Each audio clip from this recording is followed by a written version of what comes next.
Thanks for being here. Subscribe to Cheating Stories Best, so you don't miss new stories. A wife decided to secretly cheat on her husband, but it didn't work out because of one incident. Today's story has a similar plot. Enjoy it! Hey Peter, do you have a minute? Todd said, looking into my office. Before Todd Brooks visited my office, my week had been nearly perfect. I need to run down to the Kuhn building to meet with the people from Wagner and McGee, he began. Can you do me a favor? Of course, what do you need? Watch this, he waved a thin manila folder. This is what I need to talk to you about. No problem. When do you want to discuss this? Meet me at Doyle's Irish Pub on the corner from Kuhn at 5. I'll give you a treat. Everything in the folder should be self-explanatory. He handed me the file and hurried out of the office. From that moment on, my lucky streak ended. It had been the best week at work in months. Up to this point, my long-term project was coming to a very successful conclusion. Moreover, it seemed that I would not have to take that extra flight to London, as I had warned my wife, Sarah. All the dots could be connected and every T crossed without having to go across the pond. I knew Sarah, my sweet wife, would be delighted with this news. My last business trips abroad came at a bad time. The last one led to a quarrel. Sarah was very offended that I would miss the gallery opening that I had promised to attend. Since Sarah was responsible for organizing major events for the Museum of Art, these gala events were a big deal for her. I was able to convince her that I had not planned the trip solely to avoid accompanying her to the event. I didn't think much of Todd's folder, putting it aside to read when everything else was finished. As my project was coming to an end, I started planning to take a few days off. Perhaps Sarah and I could spend a long weekend at that little hotel on the lake. At 4 o'clock, I was completely free, my desk was clear, and I decided to leave for the day. I took Todd's notebook and file and went to Doyle's Pub to meet Todd. I expected to read the information and jot down some comments while I waited. Since I was in Doyle's Pub, it seemed appropriate to order a Guinness. After a long sip of the tart stout, I opened the folder for the first time. What I found was a thin, tattered sheath of papers with a note from Todd stapled to the top. Peter, I found this hanging out in our department. You need to study this carefully. After reading this, you may want to skip our meeting. Do not do that. Meet me at Doyle's Pub at 5 so we can talk. I'll try to come early. Todd. This, of course, only increased my curiosity to the limit. Looking back, I wished I had thrown the entire folder in the trash. I would feel better, my life could have turned out differently, and I could have avoided a lot of pain. What Todd asked me to read was a love story with explicit intimate content. At first glance, there was nothing unusual about this. It was called My Romance by Sam 33. So what was the matter? Why was Todd so keen for me to read his favorite erotic novel? It's not a big deal, you know, but I've never made it a habit to read something like this. My night life with Sarah was interesting enough without fantasizing about someone else. I couldn't imagine why Todd thought it was important that I read this. It didn't take long to understand why. Right on the first page were all the clues we needed, the names Todd and Sarah, and a mention of a gala event at the museum. Obviously, Sam 33 was my sweet wife of 33 years, Sarah Ann Miller. What a surprise! Never in my wildest dreams did I think that Sarah would write, much less read, erotic literature. This was a story I was dying to read. Perhaps Sarah and I could talk about it or relive her fantasy later. I didn't have to read far before I started to have misgivings about the story. My name was not mentioned anywhere in the document, but because it was written in the first person, I could hear myself being discussed when the narrator, my wife, mentioned my husband or talked about night and our daily life at home. The gist of the story was a romance between Sarah and a mysterious man referred to only as my lover. The story apparently took place at the museum's most recent gala event, the one I was suddenly absent from. What surprised me was that the date had been planned for a long time. There was no doubt about the author of the story or its authenticity, a perfect description of the midnight blue dress Sarah wore that night, along with the events that took place in our living room when it was just her and me. I quickly read the story, skipping most of the scenes after the gala when her lover took her to his hotel room and they had an intimate all night. I wasn't interested in knowing the details. Just the thought of it made me nauseous. T.S. Eliot wrote, "April is the cruelest month." For me, of course, March turned out to be demonic. At least, that's how it started. Sarah, my Sarah, cheated on me. She was the last woman I would ever expect to cheat on me. Sarah was so reserved, demonstrating a very conservative set of values. The reality of what I read caused me pain worse than any pain I have ever experienced. I fell in love with Sarah in 3rd grade. I often caught her looking in my direction too. She was my version of the little girl with the red hair, Charlie Brown. In Sarah's case, it would be Peter Miller's sandy-haired little girl. Neither of us ever approached the other to express personal feelings because we were both extremely shy in matters of the heart. It wasn't until the homecoming game our freshman year of high school that I gained the courage to approach her. I invited her to the game and to the dance after our victory. I felt so awkward that I was sure she would never want to date me again.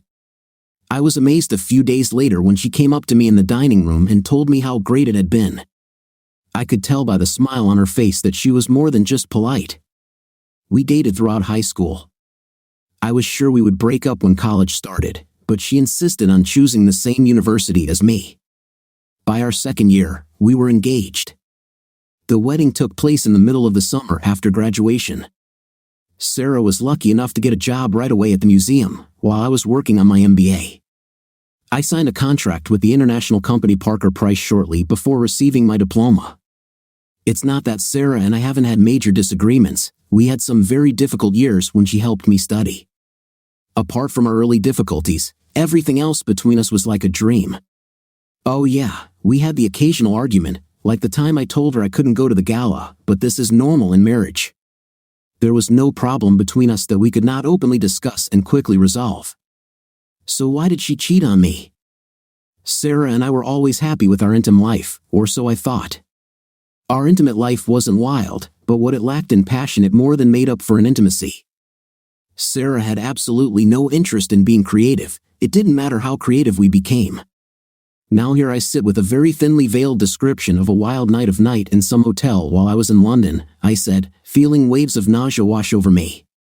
Todd brought me out of my dark thoughts. Sorry, buddy, but I knew you'd want to see this story. What a mess this is, I said mechanically, swirling the last drops of my first Guinness.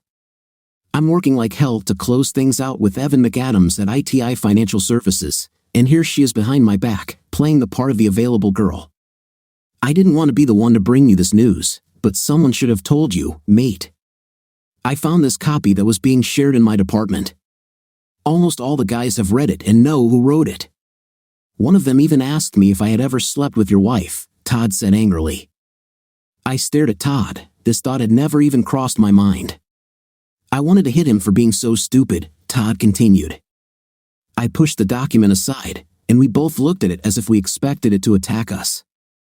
Todd, when you left our house that day, you were supposed to go stay with your mother-in-law in Maryland for a week. Was that true? Yes, and I can prove it.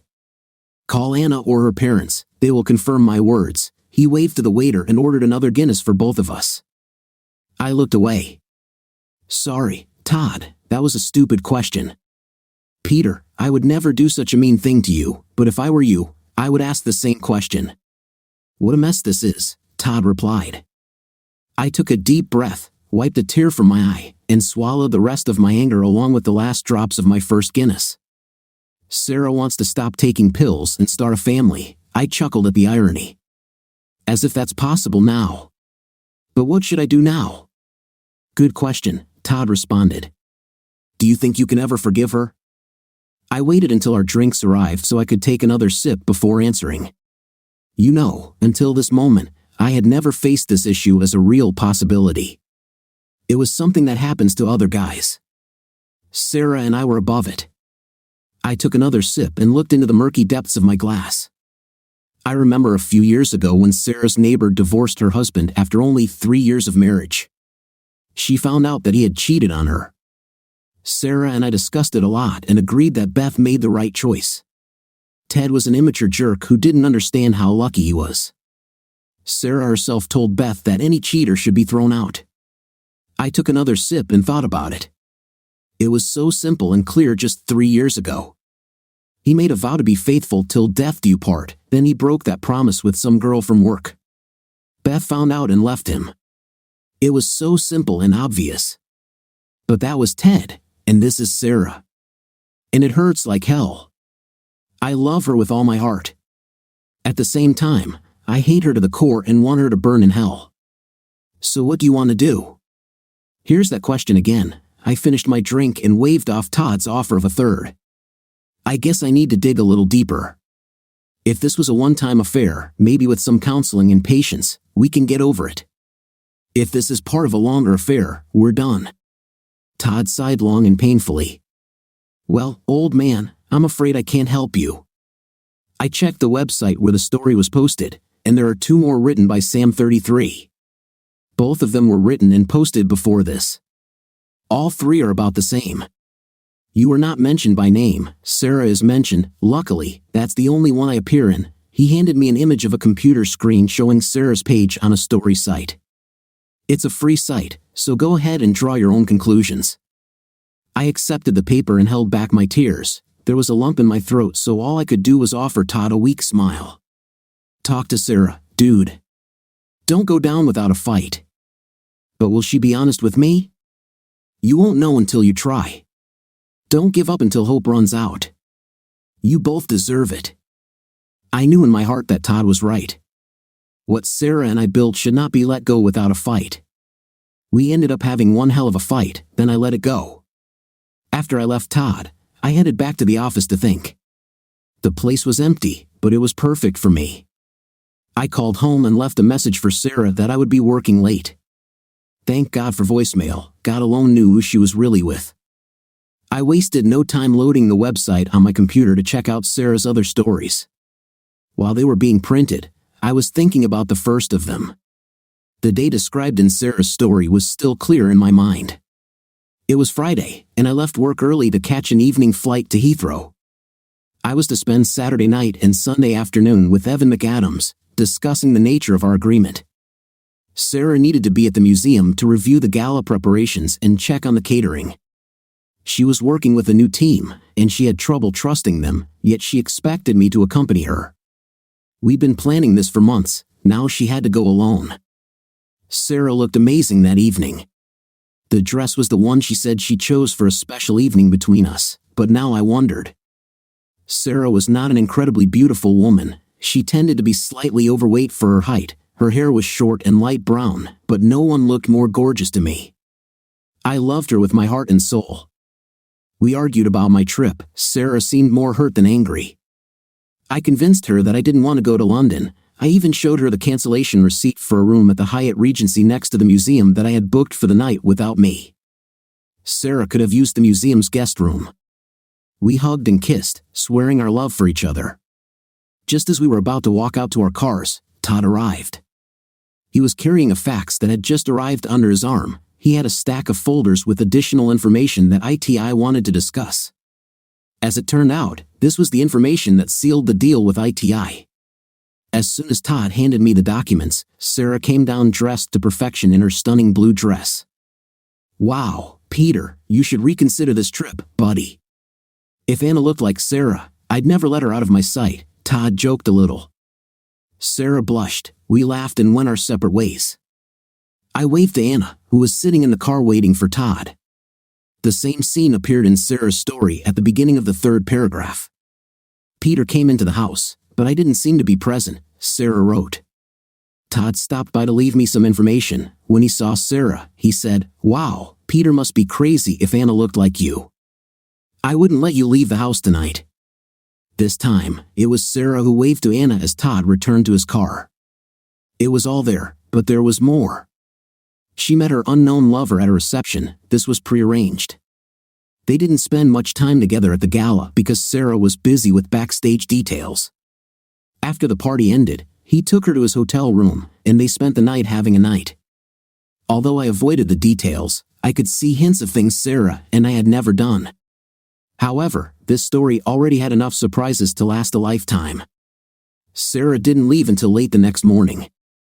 The only mention of me was when Sarah said to her lover, "I never get that kind of treatment at home." This comment was like a blow to the heart. I never thought that my love for Sarah could fade so quickly. There were 2 more stories on the website. They were about the same. It seemed like she was with the same lover, but without names, it was hard to tell. It was difficult to pinpoint an exact date for these 2 stories, but both took place in a hotel in the city. One was a midday meeting, something Sarah and I had never done. The other was another night. Sarah seemed to enjoy taking full advantage of my trips to London. At some point in the second story, her lover made a comment related to her normal intimate life, a humorous reference to how bad she usually felt. Sarah confessed her love for me. However, she spent the evening having an intimate with her lover. I sat for a long time with my notepad in front of me, jotting down thoughts and trying to answer Todd's question, what do I want to do? I knew I should talk to her, but attacking her suddenly seemed like a bad idea. So, Sarah, I think you cheated on me, yes? I braced for the 2 possible outcomes, and neither of them was good. 1. She is guilty. Sarah could never keep secrets from me. I could always see it on her face. Even Christmas surprises were transparent in Sarah's smiles. Another possibility is that she is innocent but furious at my accusation. How long do I want to sleep on the couch? Even innocence will lead to trauma and counseling, not the most pleasant prospect. As I wrote and doodled, a plan began to form. I'll try to recreate the conversation we had when Beth and Ted got divorced. There was a married guy in another department who considered himself a big conqueror.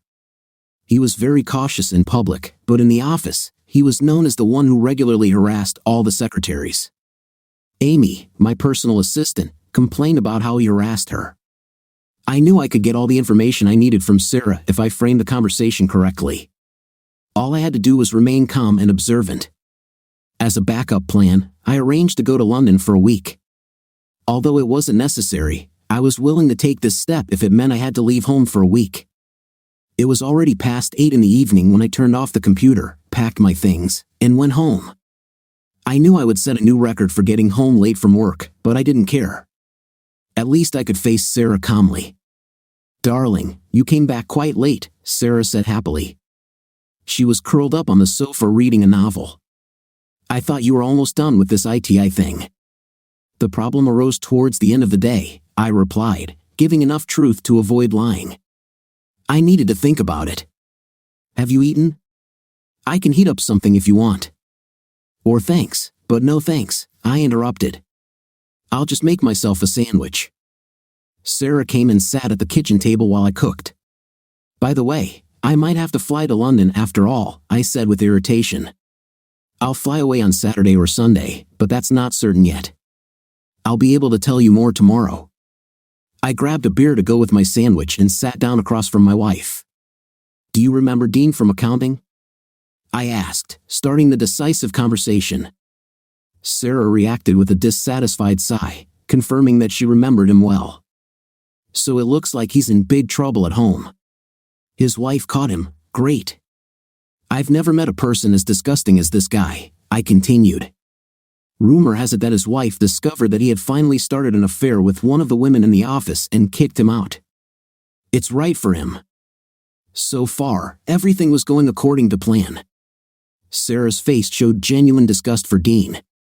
I needed to push further. I can't believe anyone in your office was stupid enough to fall for his advances. Who was she? I don't want to say, but at least she was not married. I finished my sandwich and took a long swig from the bottle. The good news is that she left him too, I said with a laugh. This was a preparatory remark. Apparently, he wrote a story about it and posted it on several adult sites on the internet. He wasn't even smart enough to change the names or details. Sarah fell silent. Can you believe it? Of course, I would never cheat on you in the first place, but brag about it. The light in Sarah's eyes went out. She pulled away from me. This was not a good sign. I know what you mean, she responded stiffly. I put my dishes away and excused myself, saying I was going to take a shower. When I returned, Sarah was again sitting in her corner of the sofa reading. I took my book and sat on the other end of the sofa. I pretended to read, turning the pages at the right moments, looking at the words in front of me, but the only thing I was thinking about was the conversation at the kitchen table. Sarah was guilty, and I knew it. Her eyes told the whole story. The only question was what I wanted to do with it. The next morning at work, I confirmed my trip to London. I planned to fly out on Sunday morning. This would give me a chance to rest and begin to get used to the jet lag.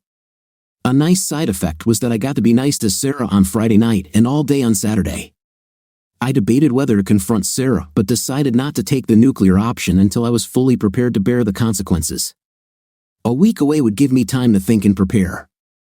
My last days at home before the trip went better than I could have expected. Sarah was busy in her office, making plans for her next gallery opening, and I had no reason to disturb her. On Friday night, we cuddled before bed. All I could think about was her decision to cheat on me. Why did she do this, knowing that she was taking a risk? Saturday went the same way. Sarah felt unwell, and as a result, was not interested in intimacy.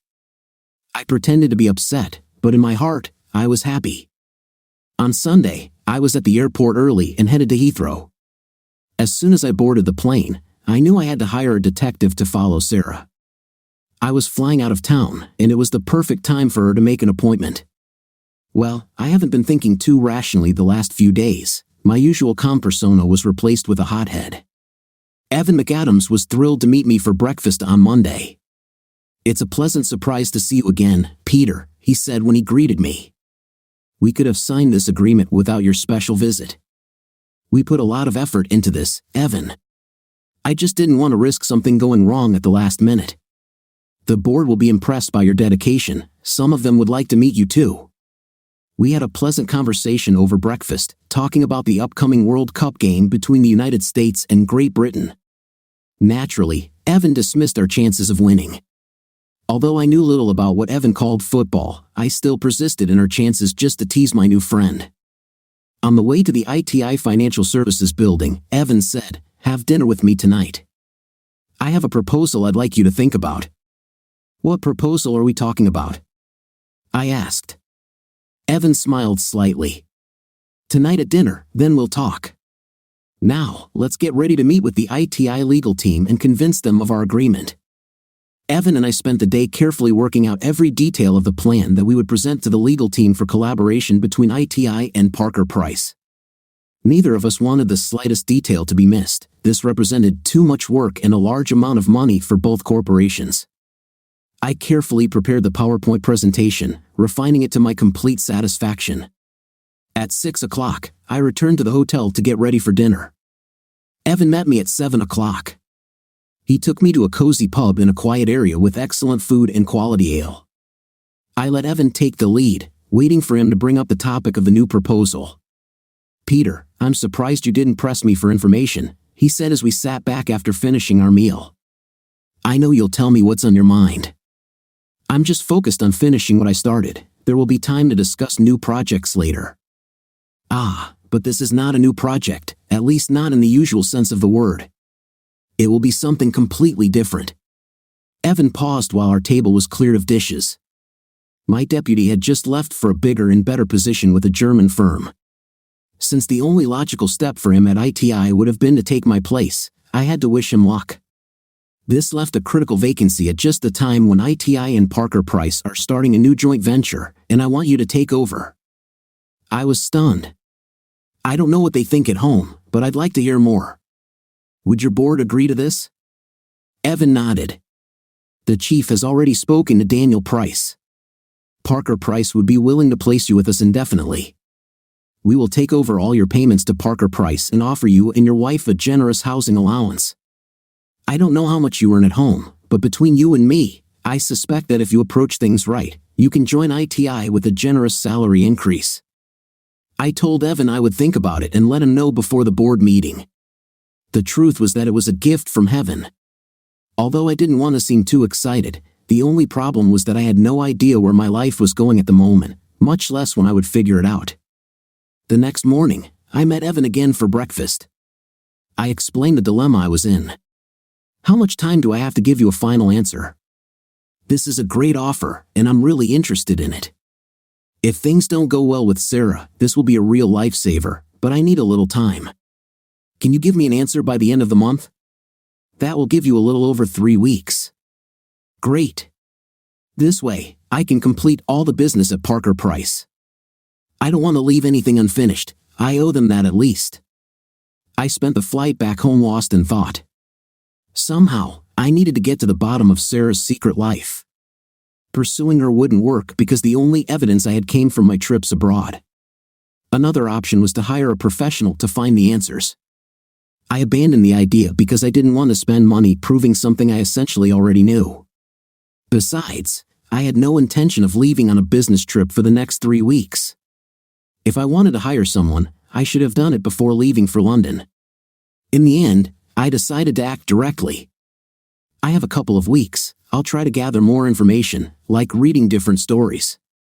Perhaps if I study the stories again and make a list of possible lovers, I can learn something new. As usual, Sarah seemed happy to have me home again. Since secrets seemed to have become a way of life in our house, I did not mention anything about the job offer at ITI. I spoke only of the great success of the proposal, and like a supportive wife, Sarah was delighted for me. When asked about her life in my absence, Sarah said that, in addition to going to work as usual, she stayed home and worked on a few projects around the house.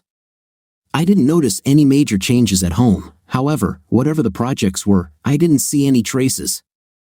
Sarah and I made love that night and went back to our regular schedule. I reasoned that if she had already cheated on me, it wouldn't hurt to keep up appearances. I never thought there was anything wrong with our love life.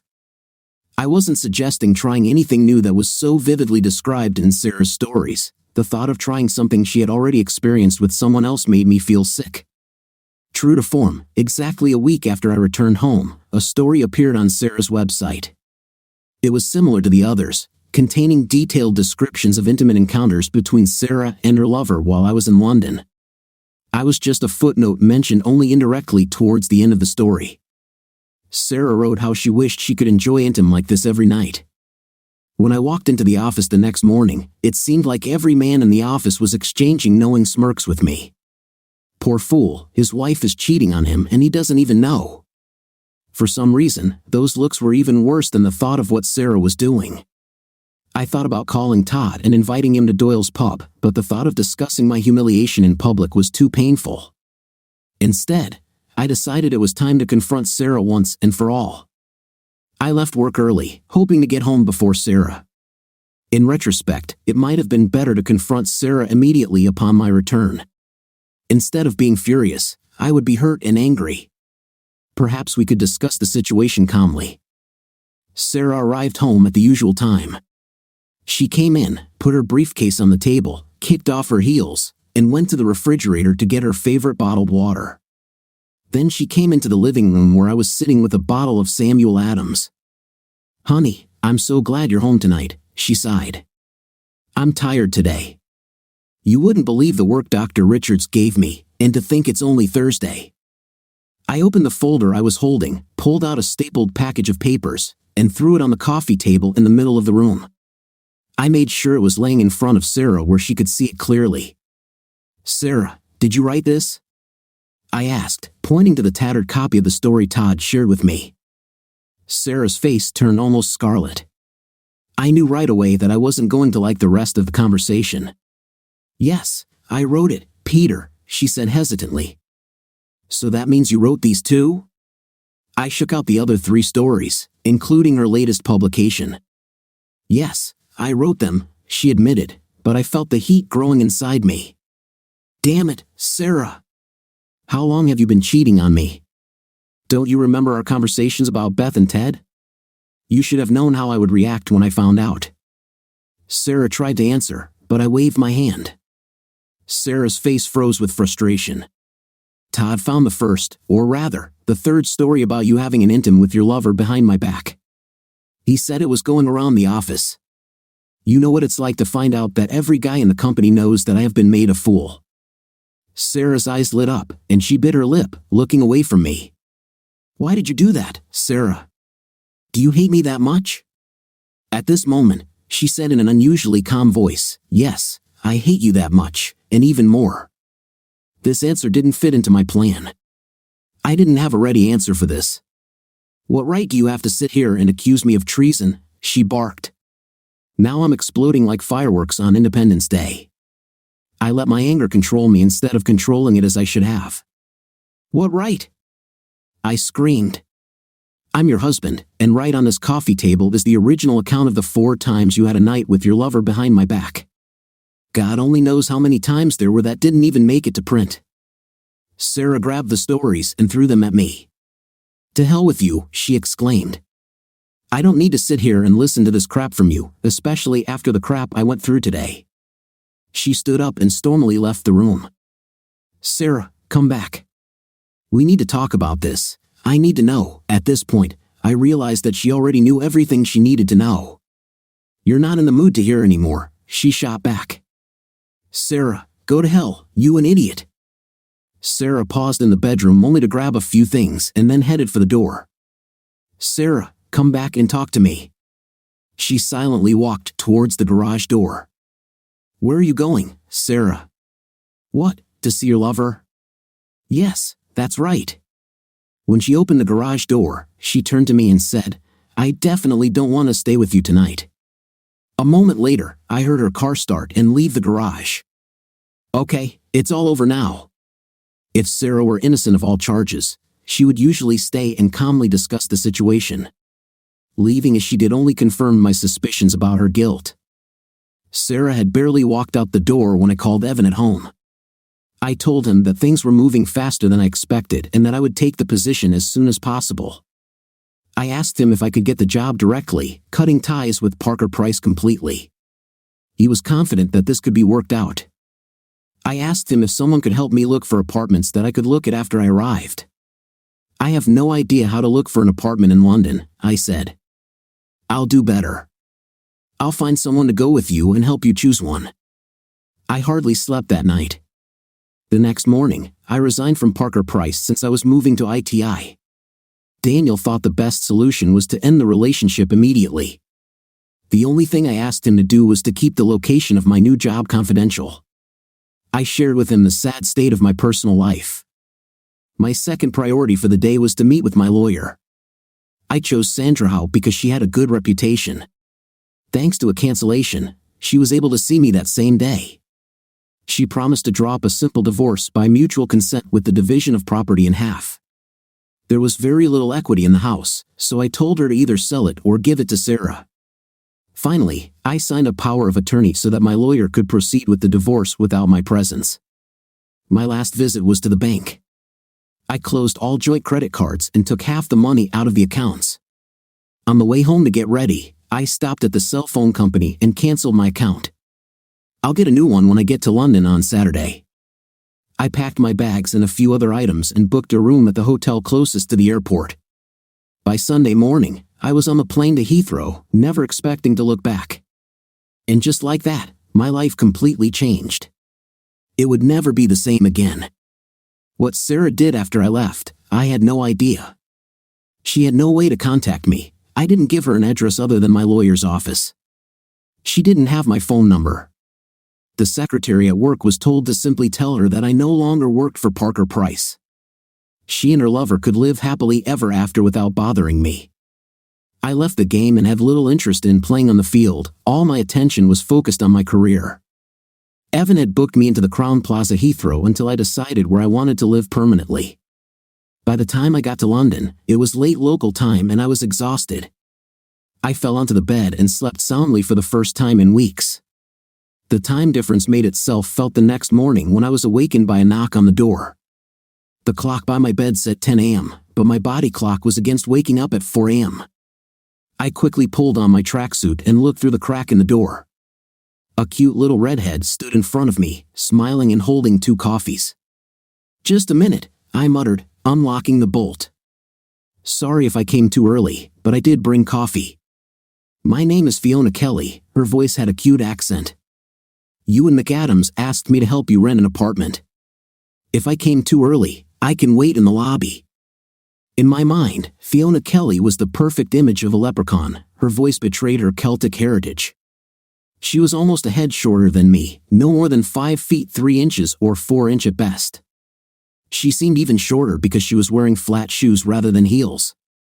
Her makeup was barely visible and her hair was cut short for ease of care. Instead of being curvy, Fiona had a strong, evenly slim, and toned athlete's body. I figured that if I were interested in the gym or running, Fiona would be a good person to advise me. I wouldn't call Fiona a beauty, she was also not a gray mouse. She was more than pleasant to look at. If she had tried harder, I had no doubt that she could have been quite attractive. But Fiona seemed uninterested in external details. Nothing about her appearance looked poor or sloppy, everything was carefully selected from the best stores, but with special attention to style. She clearly felt comfortable being herself. I need to shower and shave, I said, swallowing a yawn. If you don't mind, you can wait here, no problem. Great. I'll be ready in a few minutes. Sit here and enjoy your coffee. Oh no, both coffees are for you. I prefer tea myself, but I was told that without coffee, you Yankees are not able to face the light of day or something like that, I replied, laughing at her wit. I spent the whole day with Fiona. She showed me 4 apartments for evaluation. I was truly shocked at the price I would have to pay for a simple 2-room apartment. The first option was clearly not within my means. It was beautiful and partially furnished, however, the cost was prohibitive, and it seemed a little too posh for my tastes as a single man. I needed something simple, 1 bedroom and another room that I could use as an office. I politely declined and asked Fiona to show me the second option. This option was more my style, not too luxurious and somewhat smaller. The cost was only slightly more affordable than the first option, however, it was too far from the ITI Financial Services building. I told Fiona I wanted to see a third option. There was a lot that was attractive about this apartment. It was very compact. I honestly couldn't understand how one of the bedrooms could be used for anything other than an office. The kitchen was new and well lit. I could imagine myself in this place. It was also quite close to the ITI building, however, the cost put me off. I told Fiona that we should stop and eat. I wasn't sure if my body wanted breakfast, lunch, or a midday snack, but I was ready to eat. Fiona took me to a pub not far from the apartment we had just visited. The food was great, and I found that I could drink a pretty decent cold Foster's, so life with warm beer did not await me. Lunch with Fiona was a real pleasure. She had a sharp, lively sense of humor that made me want to get to know her better, but it was the mischievous twinkle in her eyes and frothy smile that drew me in. I was in her company for no more than 5 minutes before I felt absolutely calm. The quiet conversation over dinner made us feel like we'd known each other for a lifetime instead of just half a day. We talked about everything from American politics to music to the latest film premieres. Everything in the conversation worked out perfectly. We were even able to talk calmly and without conflict about Sarah and my upcoming divorce. Where our lunch break dragged on for almost an hour and a half without me even noticing it, I realized that I at least had one friend in the UK. It was good. For the first time in weeks, I didn't think about the nightmare that my life had become and began to move forward. Peter, Fiona began as the conversation began to fade. Mind if I ask what you didn't like about the first 3 apartments? This will help me find something that will be more to your taste. I liked all 3, Fiona, especially the last one. It's just, well, to be honest, I'm afraid of the cost. Did you talk to Ian about the salary? Certainly. Then you should know that you can afford any of these apartments without any problems. When I hesitated to answer, Fiona continued, my apartment is quite comparable to the ones we saw, and I'm just an accountant. As an assistant director, you can easily afford something much more elegant than these. I have simple tastes, Fiona, and simple needs. Elegance has never been something I aspire to. As I finished my last sip of coffee, I glanced at the simple yet graceful woman across from me. Why don't you decide which apartment is best for me? A smile lit up Fiona's face. Great! Then let's go back and sign the lease for the third option. Fiona turned out to be a tough negotiator. The final rental price turned out to be quite acceptable for me. However, not everything that happened in the conversation between Fiona and my new landlord was obvious to me. All I cared about was the result. When we finished, we headed back to the pub for a quick beer. When we arrived, Fiona said, well, welcome to the area, Peter. Do you live nearby? Fiona nodded. I've lived here for several years. So, why did you choose this apartment for me? Oh, I knew as soon as you walked in that it would be perfect for you. You want something cozy, not fancy. She gave me a flirtatious smile. That, and the fact that I live in an apartment right across the street. I couldn't help but laugh. Okay, maybe we can ride to work together. Are you sure it's appropriate for a deputy director to carpool with a simple accountant? Think of the scandal. I don't know how things are in London, but where I come from, it's always normal to see the deputy director with a friend. I admit that I was strongly attracted to Fiona. She quickly became my best friend, but that was all I could allow myself to consider her to be. Having been burned once, I became more careful, plus I was technically still a married man. I had not heard from my lawyer since arriving in London and had no idea what the situation was. When I had not heard from my lawyer by the end of the second week, I called him. She was given the documents on the day you left for London, he told me. I could tell she was caught off guard. I haven't seen anyone this upset about this in a long time. Is she going to fight the conditions? I thought I was pretty generous considering. I don't know yet, her lawyer is delaying. We have a court hearing next week, then we'll find out more. Somehow, this didn't surprise me. With a boyfriend already chosen, Sarah had no reason to rush. My guess was that she was trying to get to me again. Well, I wasn't going to take that bait. If she wants to stall, let her stall. She'll run out of money much sooner than I will. I could concentrate on my work, and with Fiona by my side, life seemed pretty good.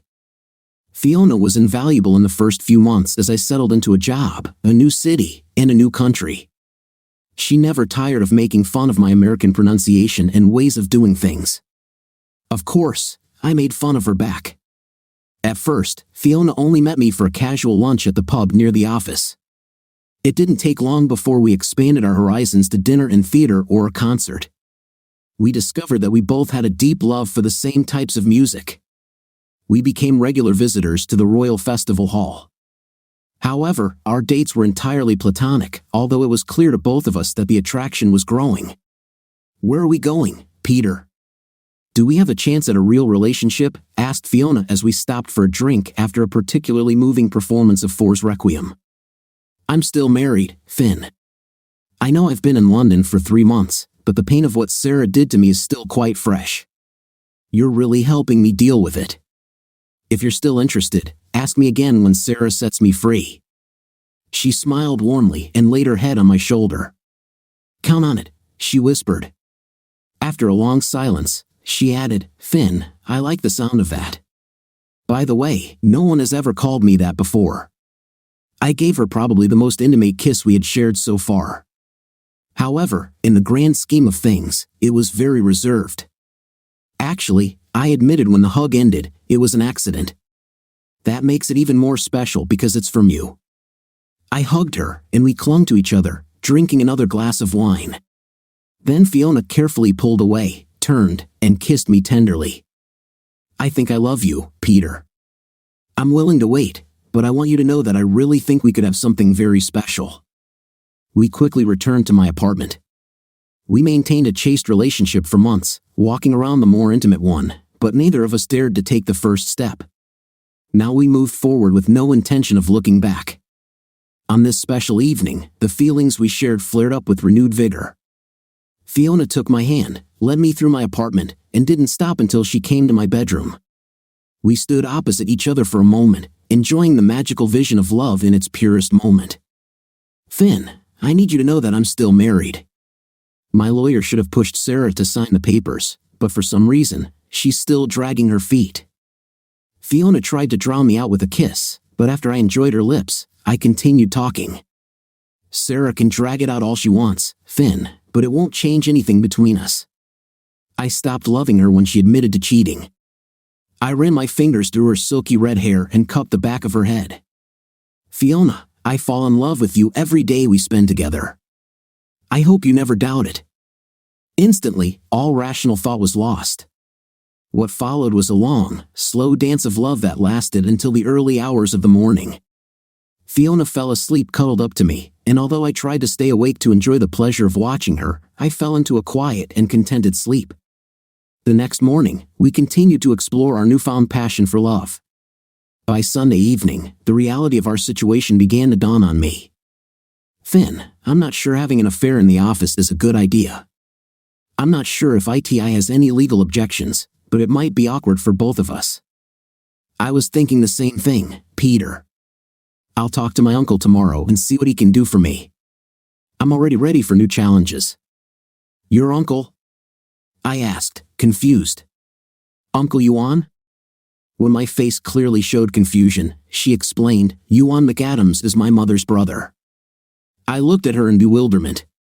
And when were you going to tell me this little news, young lady? Fiona shrugged casually. Oh, probably sometime before the wedding. Wedding, huh?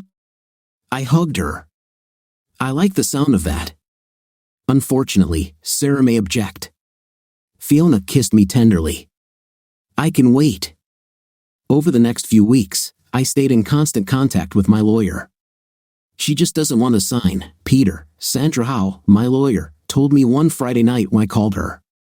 Damn it, between you and me, she doesn't even want to negotiate in good faith. The disappointment we both felt dripped from her voice. I think she's determined to drive you both into misery. Just when I think we've hit rock bottom in legal maneuvering, her lawyer comes up with a new plea, and everything goes downhill. What is she trying to achieve? Tell her I'll pay. I know she wants to meet you in person. That won't happen, lawyer. I'm not going to listen to the lies she and her lover made up. Tell her it's over. I'll try again, but I'm afraid it won't lead to anything. Can't you just talk to her on the phone? Maybe that will satisfy her. After all, there's a long distance between you two. After I put the phone down, cursing Sarah, now I had to find a way to break the news to Fiona. It turned out to be easier than I thought. About an hour after I got home that night, I was in the kitchen trying to make dinner when suddenly a familiar noise was heard in the hallway. When I went to check, Fiona was directing traffic as a cavalcade of volunteers carried her belongings into my apartment. What impudence, I joked, hugging Fiona. Shouldn't I have proposed to you first before you moved in? Fiona tried to free herself, but I hugged her tighter. Wait, guys. Fiona did not have time to finish her command when I kissed her on the lips, long, warmly, and very pleasantly. She literally melted in my arms. When she was completely relaxed, I broke the hug for a moment only to whisper, Finn, why don't you move in with me? It will save a lot of time traveling back and forth. Before she could answer, I pressed my lips to hers. Wow, Peter, what a brilliant idea. Where did you come up with that? Around this time, I smelled something burning in the kitchen. Oh, shit! I exclaimed, rushing to save dinner from complete destruction. When the noise in the other room died down, Fiona crept into the kitchen, put her arm around my waist, and examined the burnt pan. Is it my fault? Don't worry, sweet Finn. The meat is fine, it was just a ginger glaze. I'll have a replacement ready before you're ready for dinner. I hugged Fiona. I'm going to adore this new arrangement, I said before resuming our interrupted hug. Have you spoken to your lawyer? I cringed at her question, hoping this could be put off until after dinner. Yes. It won't like this, right? Sandra is causing trouble. Looks like this will take longer than I wanted. Fiona looked disappointed. I hugged her and kissed her tenderly. It doesn't change anything, Finn. I'm going to marry you. You and I will live happily ever after, we just have to wait until Sarah gives in. She can't hold on forever. Actually, I took her hand and led her to the bedroom. Peter, I can wait until after dinner, she replied, laughing. I can't, I objected.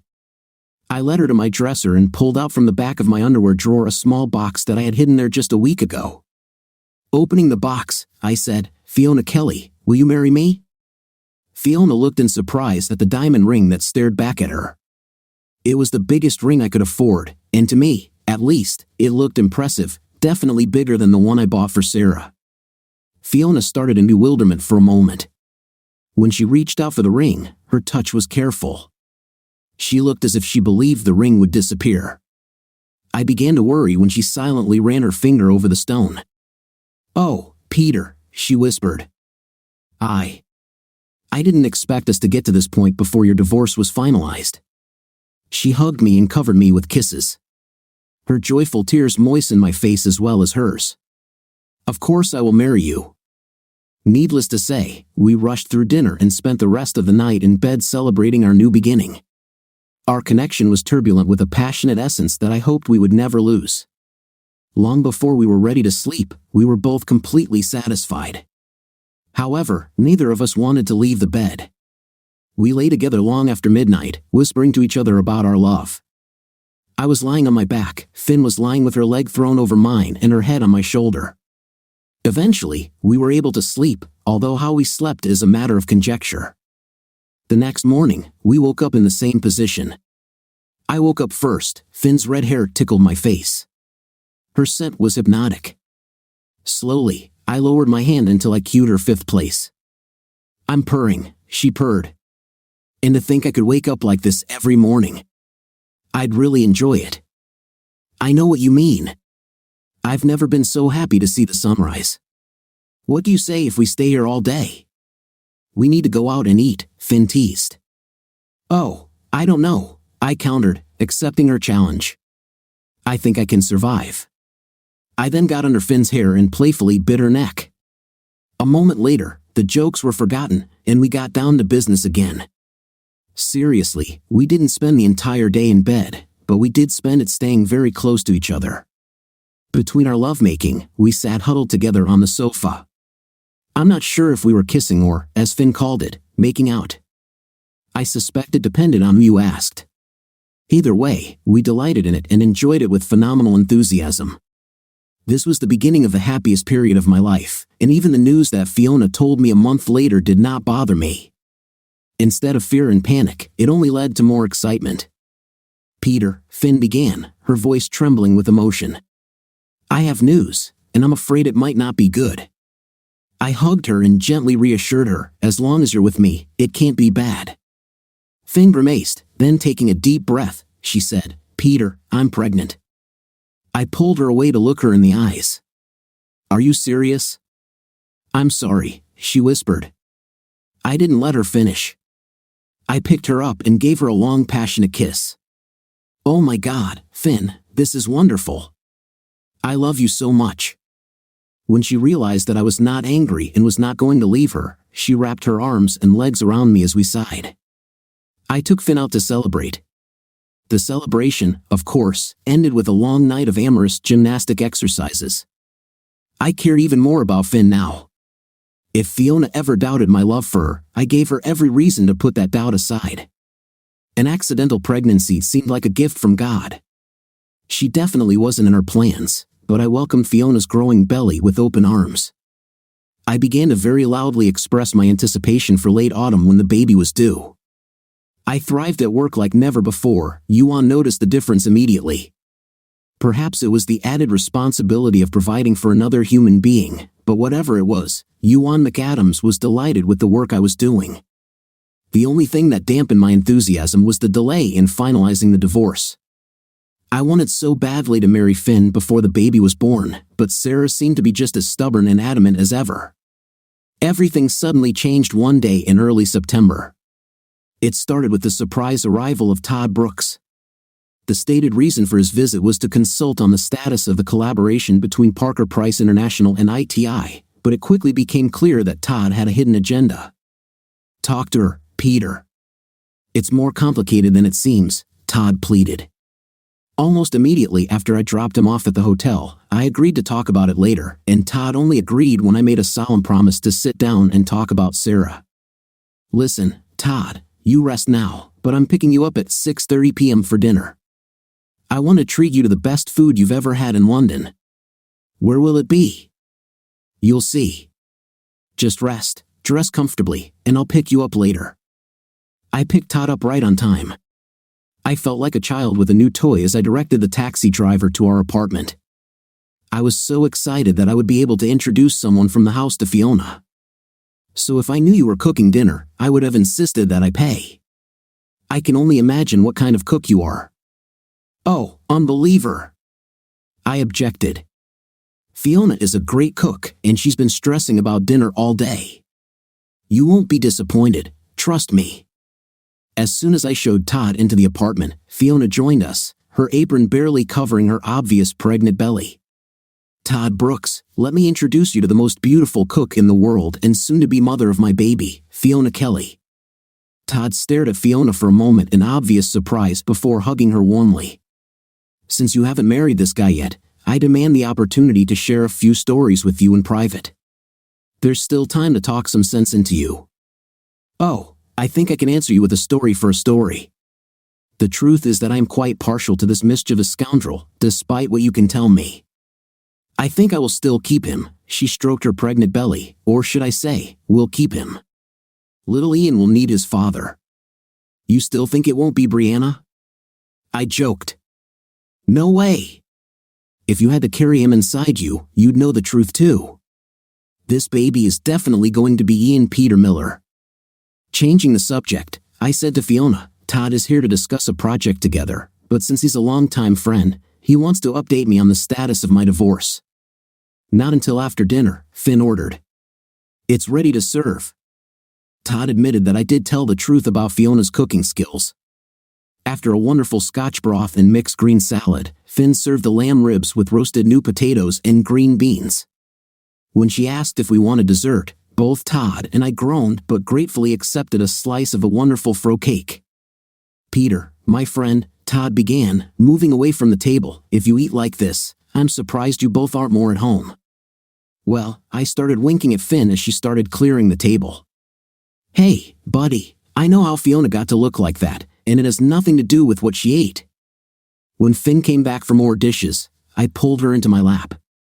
She gave me a gentle kiss on the cheek and tried to get up. I held her. I'll clean it up later, love. Just rest. See what I have to put up with, she joked, letting Todd know. Yes, I joked in response, it's a hard life, isn't it? I placed my hand on Fiona's knee and gently stroked her lower thigh. As I did this, Fiona relaxed and leaned back into my arms. I was a happy man, and I knew Todd saw it. So, tell me, Todd, what can you tell me about my poor ex-wife? Todd hesitated for a long time before answering. Finally, in a low voice, he said, I have nothing to say, Peter. Sarah is suffering a lot. She and Ian have become very close, they talk almost every day. So, I can tell you that she is really suffering, very much. There have been a lot of mistakes in this whole situation. It was terribly managed. She understands that. What does that mean now, though? He simply shook his head. Did you ever find out who the other guy was? I asked, not sure I really wanted to know the answer. Todd shook his head vigorously. I can't say. This is for Sarah to tell. Sorry. It's probably for the best, I admitted. So what can I do to convince her to sign the papers? I don't know, man. I really don't know. Talk to her. Talk to Sarah, man. You need to talk to each other, there was sadness in Todd's voice. I suspected that and wasn't the only one who had become good friends with Sarah. It really made me feel better. She may have treated me badly, but deep down, she was a good person. She deserved support. Maybe she can learn a few lessons about what went wrong in her marriage so she doesn't make the same mistakes next time. After this short conversation about Sarah, Todd apologized for the rest of the evening. He said he was tired after the flight and needed rest.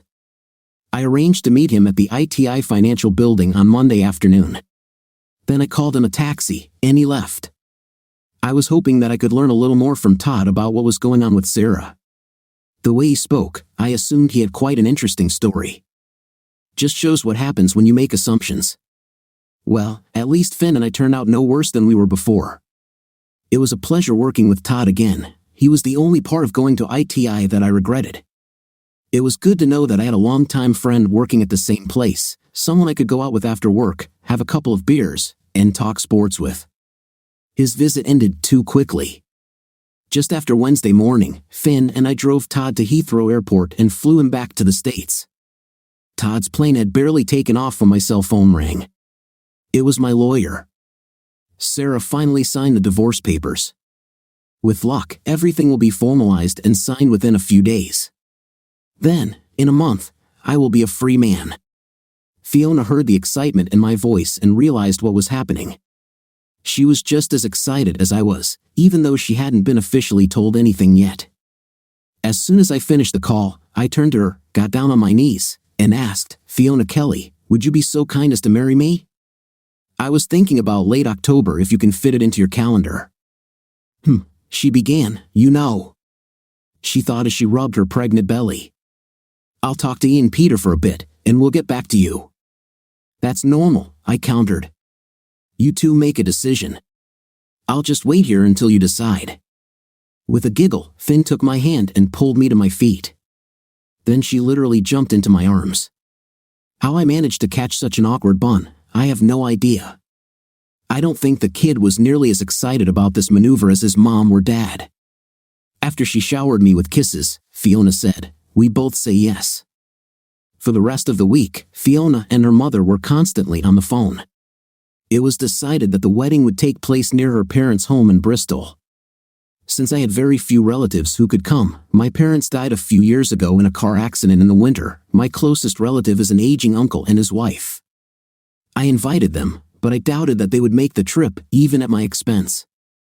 A week later, my lawyer informed me that the divorce would be finalized on Friday, October 24th. Finn immediately made arrangements with a small Methodist church on the outskirts of Bristol to hold the wedding on October 25th. With a wedding to plan and another 5 months of pregnancy, Finn asked her employer for maternity leave. He happily agreed. Me too, until I realized it meant she was moving back to Bristol. I didn't like it, but it was only for a month. I became very familiar with the M4 route and found that I could cover the distance in about 2 hours.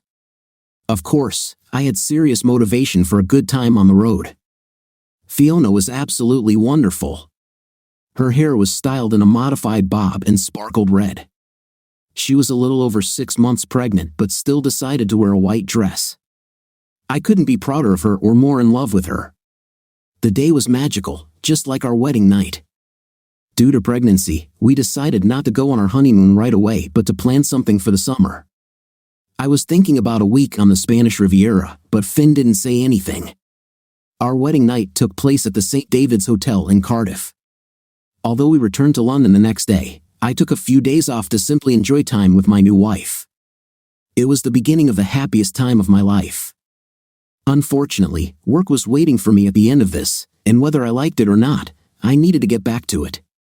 Fiona resumed her duties in her new position at ITI head office on the other side of town. At 4:47 a.m. on March 20th, our family grew larger. Our healthy baby boy was born with a powerful cry, 10 fingers, 10 toes, a strong pair of lungs, good appetite judging by the diligence with which he began his first feeding, and a fluffy head of red hair. One look at him, however, and it was clear that he was my son. "What are you going to name him?" the nurse asked, handing our son to his mother. "Ian P.," I began to answer. Finn waved me off and said, "Our son will be named Peter Ian Miller." I turned to Finn in shock. "This baby needs to be named after his father," I whispered, offering her breast to our son. "I still want to honor my grandfather, but he should also be named after his dad." If I thought the previous 3 months had been bliss, life now approached paradise itself. Suddenly, I began to regret my time in ITI. If given the opportunity, I would happily take time off and become a full-time father. Even having to change some very dirty diapers didn't dampen my enthusiasm for caring for my son. My son, how wonderful this sounds. I didn't even love Finn as much as I loved my son. Luckily, Fiona understood my feelings. She also completely separated them.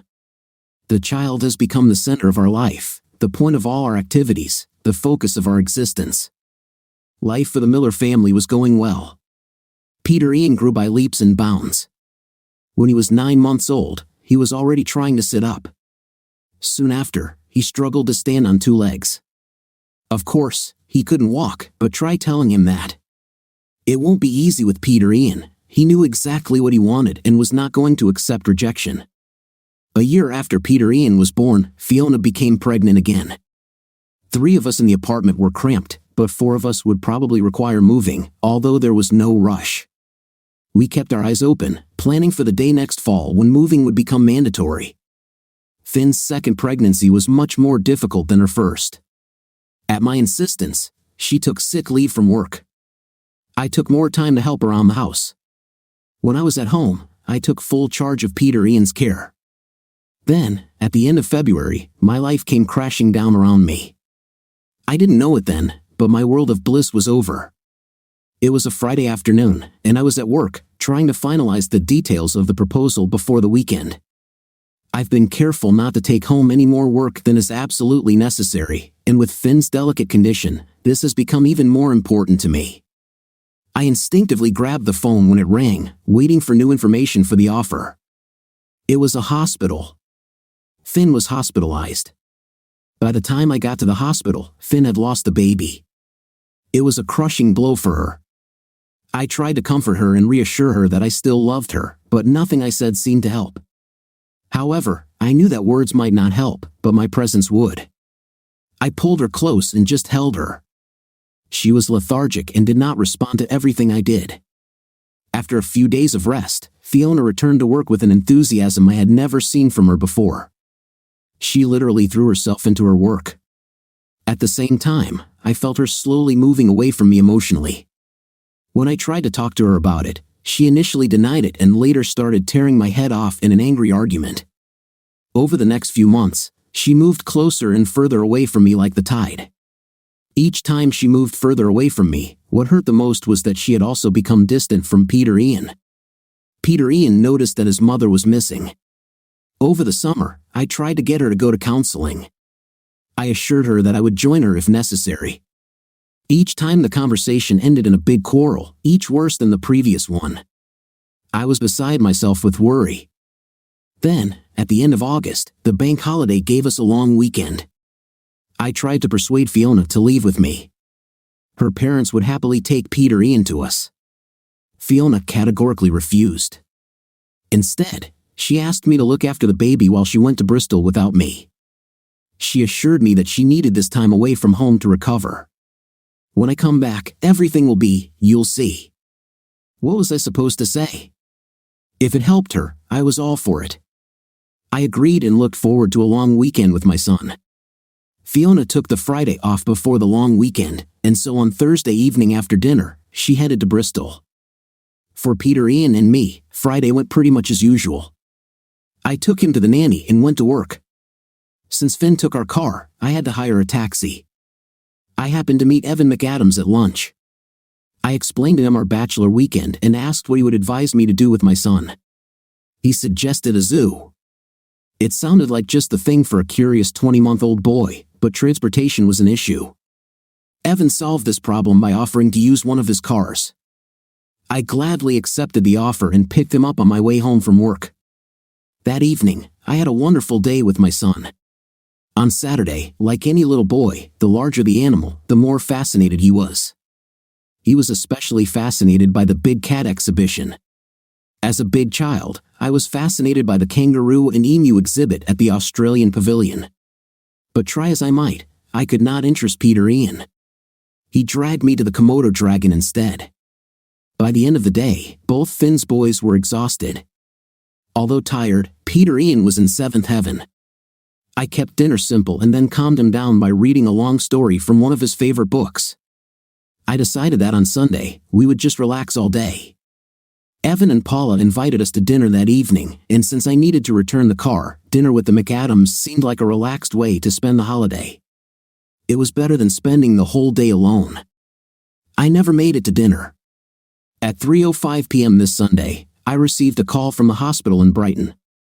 Your wife and her friend were in a very serious accident, I was told. I was told where to find her, but little else. I called Paula McAdams and explained the emergency. She offered to take Peter Ian while Evan came with me to Brighton. But why did she have to be in Brighton? Peter asked as we drove out of the city on the M23. I don't know, Evan. She should have been with her parents. Have you called them yet? Crap, I cursed, pulling out my mobile phone. Peter, what a surprise, my father-in-law answered when he heard my voice. How is my grandson? And when will you and his mother bring the guy to visit? This didn't sound like the answer of a man who spent the weekend with his daughter, Andy, I began cautiously. Did Fiona visit you this weekend? After a long pause came the answer, no, he said in a low voice. She had to. It's a long story, and I don't know all the details yet. I just wanted you to know that she and her friend are in the hospital in Brighton.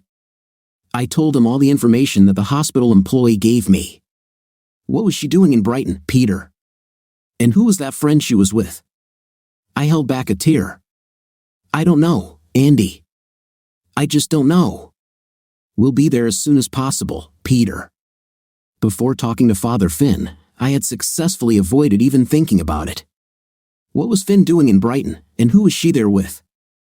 I felt an empty feeling in my stomach, which was quickly filled with a crowd of butterflies. Who was she with, Evan?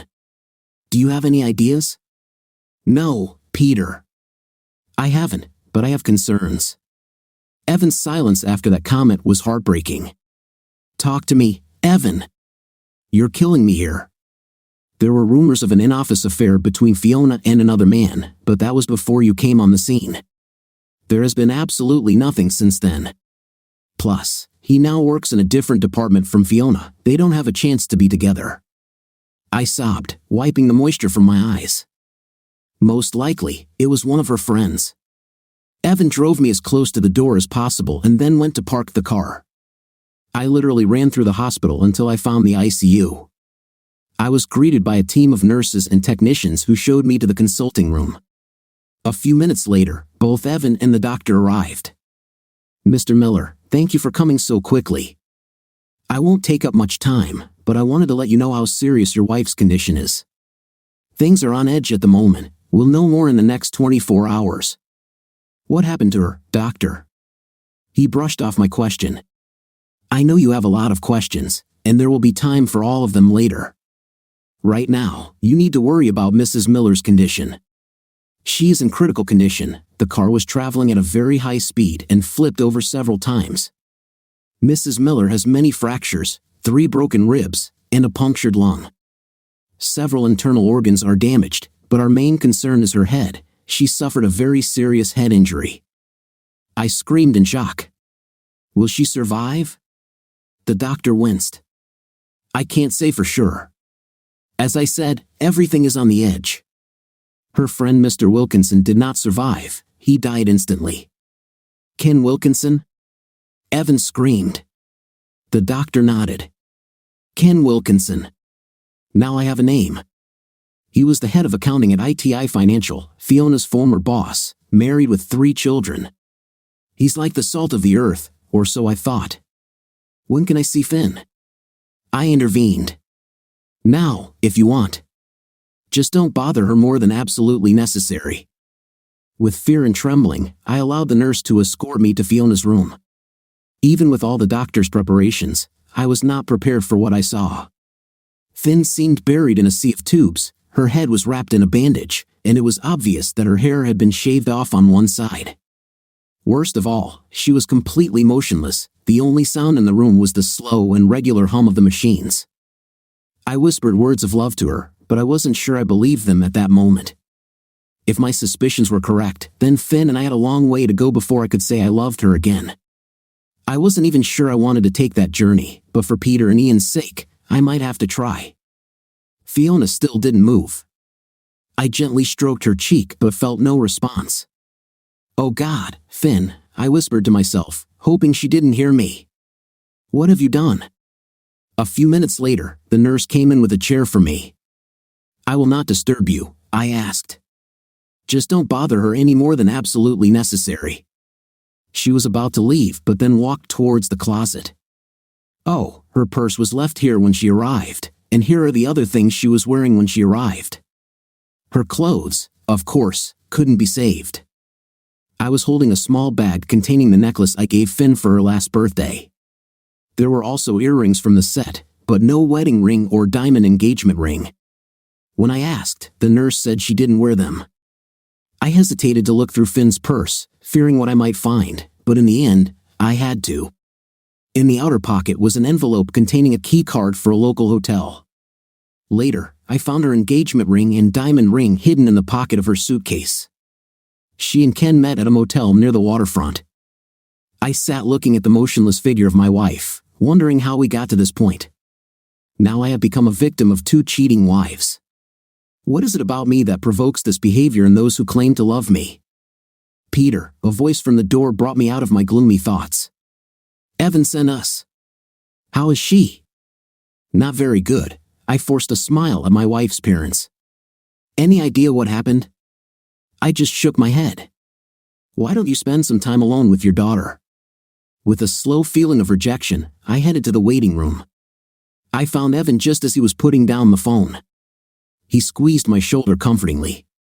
What a mess, he whispered. How is she? I shook my head. I couldn't even put it into words. Only time will tell. This was as close as I could get to expressing what I was afraid of. I was just talking to someone in accounting who always knows the latest gossip, Evan suggested. I don't know if it's any consolation, but I doubt it lasted long. In fact, it might have been a one-time occurrence for them. It didn't help at all.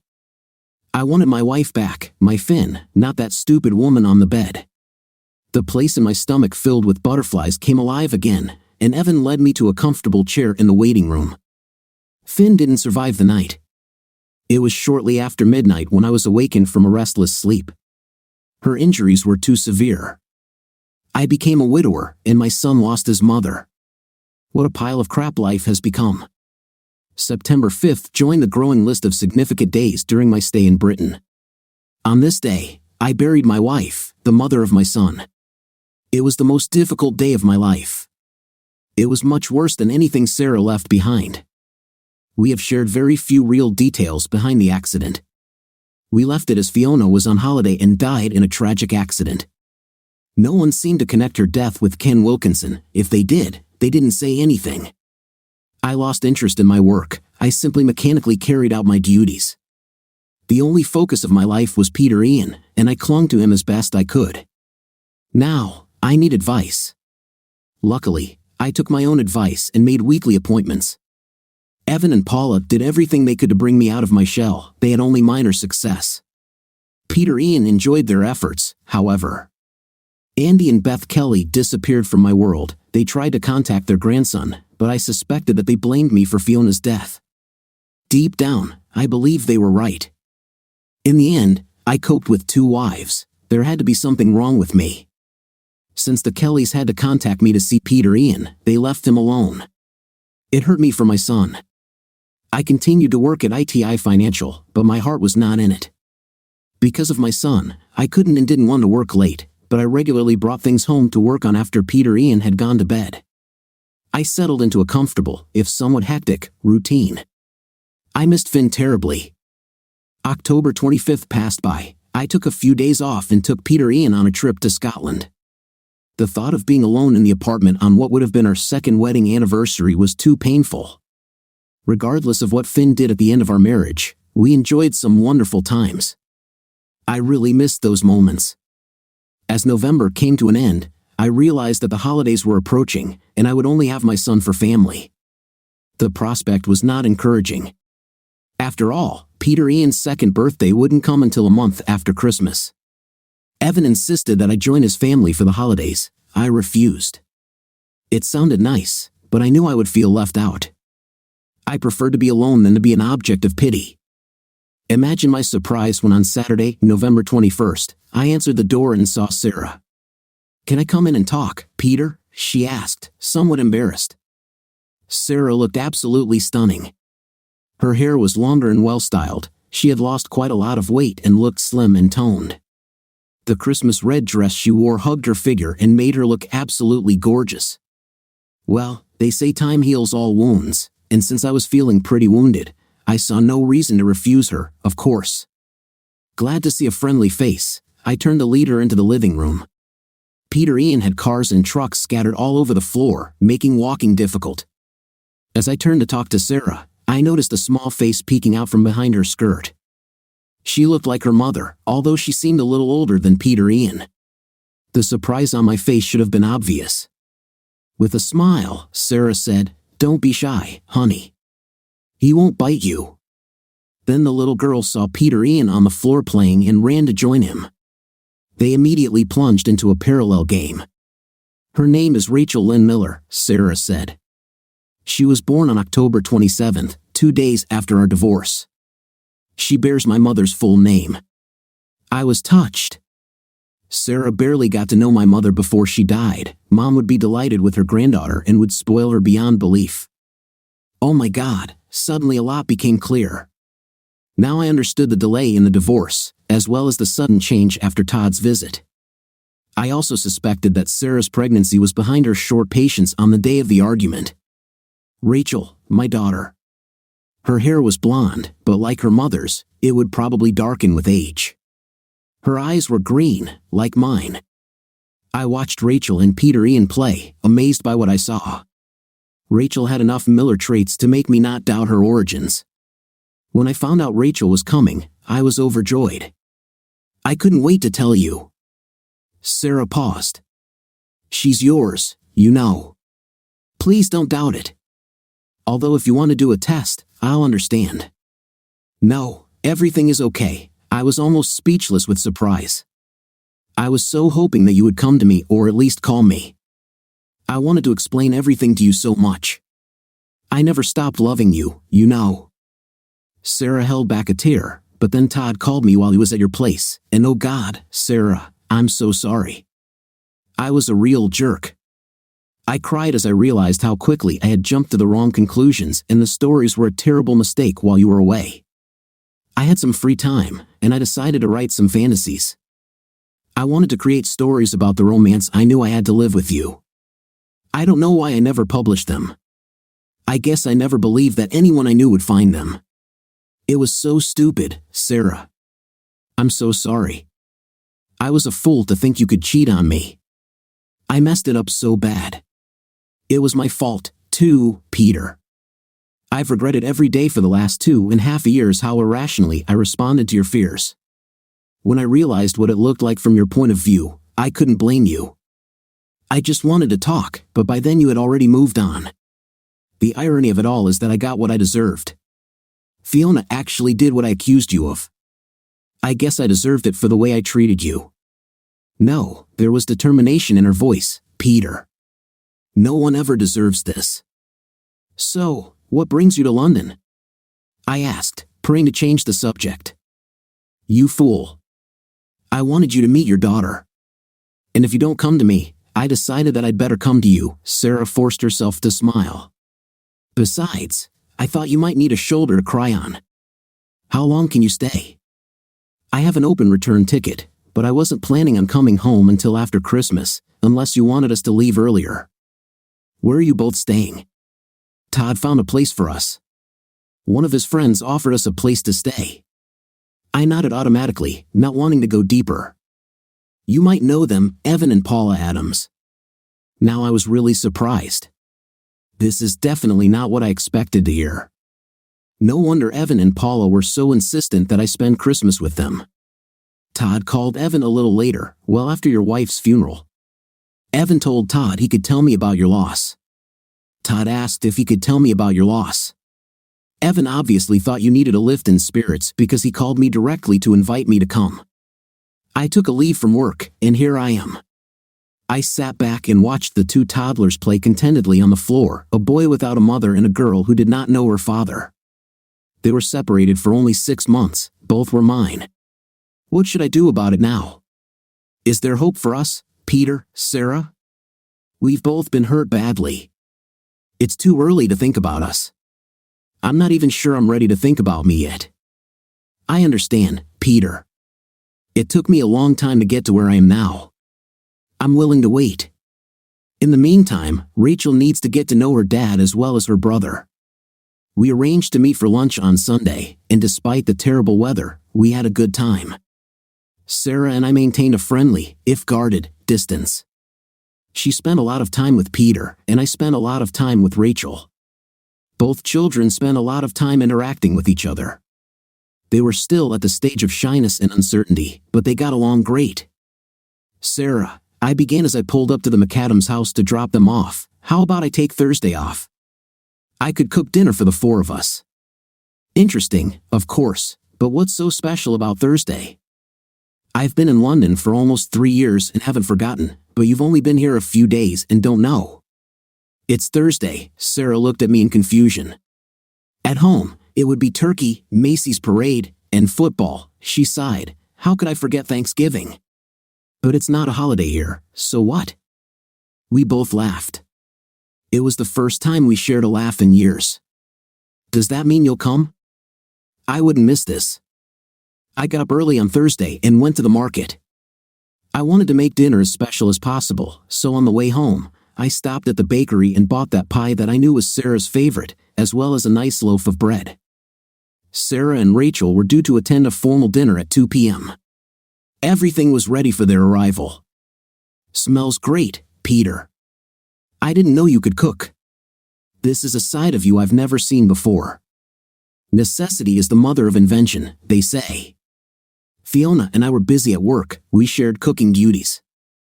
The formal dining room, which Fiona had decorated so beautifully, was elegantly laid out. Candles stood in the middle of the table on either side of a beautiful flower arrangement. Sarah noticed they weren't lit and laughed. With 2 kids, there's no point in tempting fate, I countered. The dinner was a little unconventional, but I knew my son. He wouldn't go for turkey or anything that ever had feathers. Spaghetti with meatballs was his best dish. As it turns out, Rachel liked my homemade sauce too. For Sarah and me, there was a bird, although somewhat smaller than a roast turkey, 2 quail, stuffing, roasted potatoes, and fresh asparagus, accompanied by a bottle of wine that I knew Sarah would enjoy. The 2 kids happily pounced on the spaghetti. Luckily, I prepared by turning 2 plastic trash bags into poncho bibs. This turned out to be a great idea. Besides, Sarah really enjoyed it.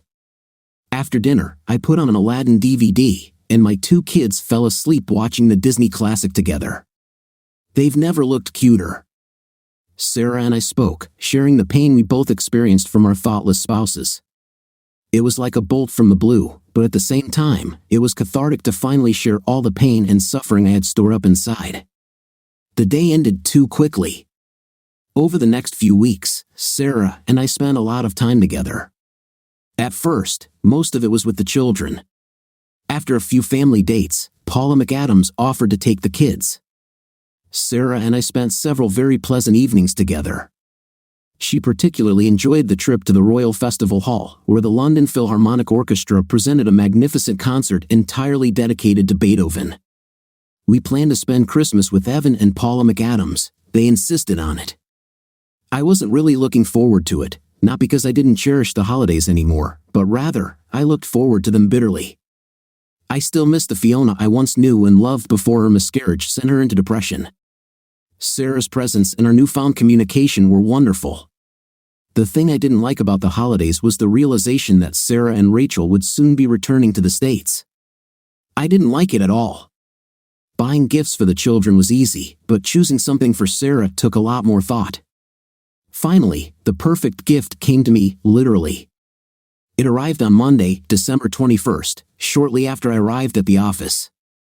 "Mr. Miller, you have a call from Daniel Price on line 1, my secretary announced.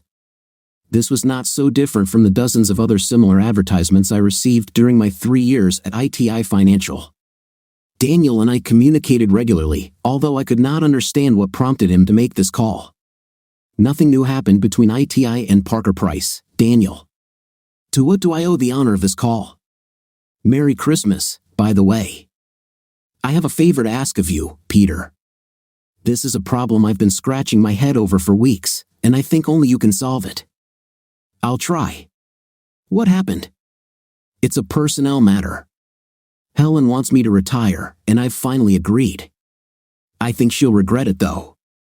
We've decided to reach an agreement. I'll reduce my responsibilities and retain my position as chairman and CEO, though it would be nominal. I'll hire a new COO and president who will handle all the usual responsibilities of a CEO to manage operations. The problem is finding the right person. Todd Brooks came to mind. I adore Todd, but he spent his career in sales. He doesn't have much management experience.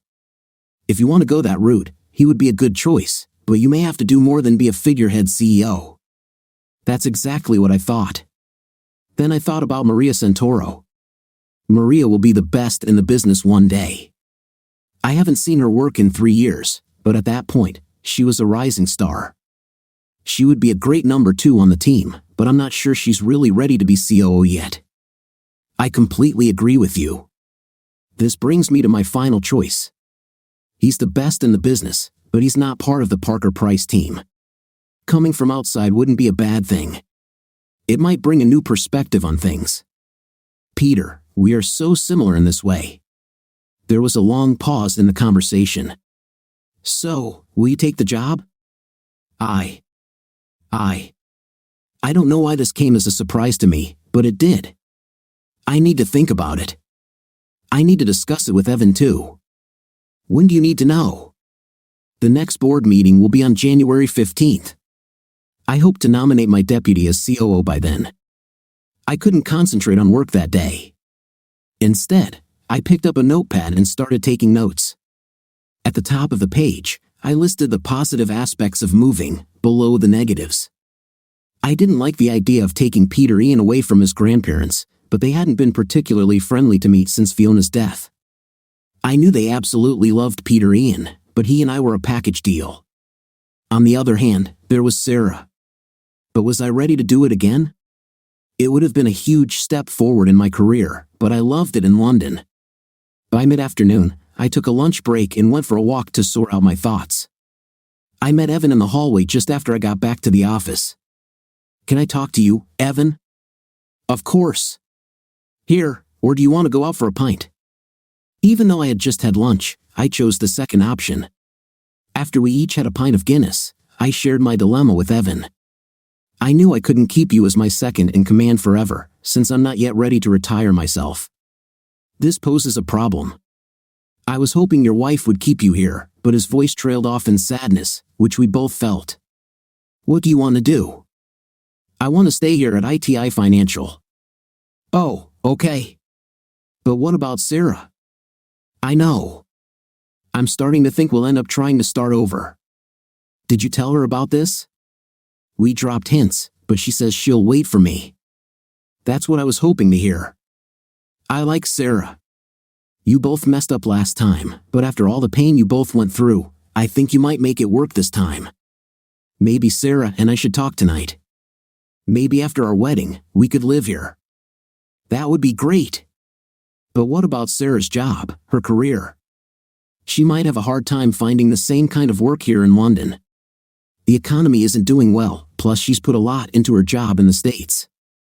I nodded absently. It doesn't help, Peter. I appreciate your loyalty to ITI, but there comes a time when a bird needs to learn to fly. I stole you from Daniel Price, now it's time for me to return you to him. I made a promise to him, after all. I looked at Evan with confusion. Daniel Price talked to you about this? Evan shook his head. Not recently. We spoke before you took the job at ITI. He told me that his retirement would be in 3 or 4 years. He also said that he wants you back.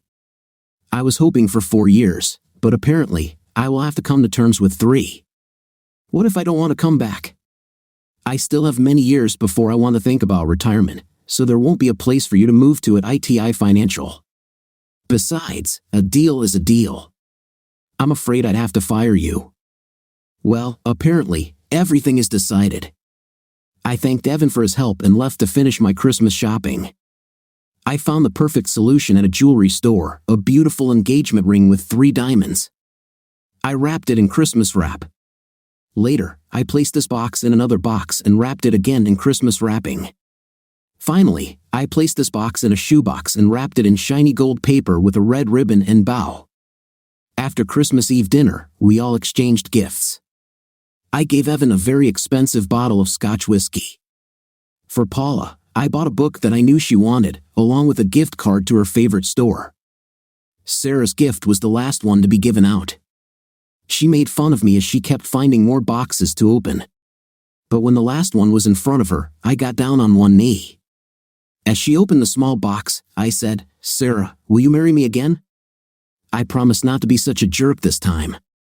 We spent a full month of our honeymoon in London, staying in my apartment.